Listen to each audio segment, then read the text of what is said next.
ویسے تو ہمارے شہر کراچی کو بہت سی نعمتیں عطا کی گئی ہیں، مگر وہ نعمت جس کی مثال پورے پاکستان بلکہ پورے سولر سسٹم میں تو کیا، پورے ملکی وے میں بھی ملنا مشکل ہے، وہ کراچی کی بس ہے۔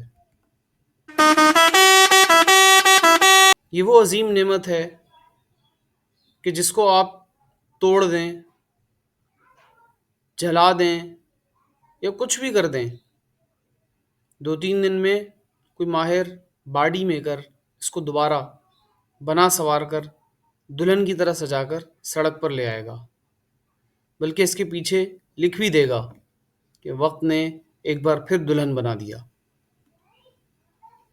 اس کا ڈرائیور جو بچپن میں شاید پائلٹ بننے کا خواب دیکھتا ہوگا، ابھی تک اپنے جذبے سے باز نہیں آیا ہے۔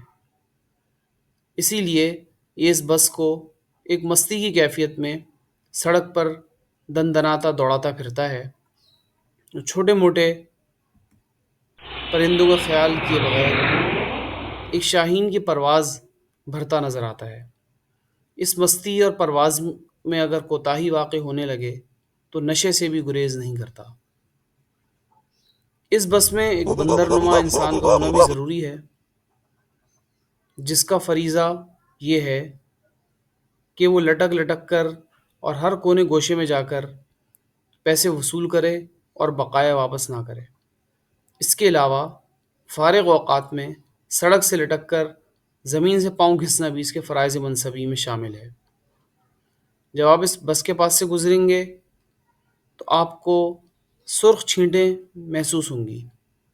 برا نہ سوچیے، یہ اس بس کی طرف سے آپ کو سرخ سلام ہے۔ یہ بس اصولوں کی بہت پابند ہے، یہی وجہ ہے کہ نوائز پولوشن سے بچنے کے لیے ہارن نہیں بجاتی، بلکہ اس نے اپنے سائلنسر پر ایک ایسی بھیانک سیٹی نصب کرائی ہوئی ہے جو آپ کے دل کی حرکت 1 سیکنڈ میں بند کر سکتی ہے۔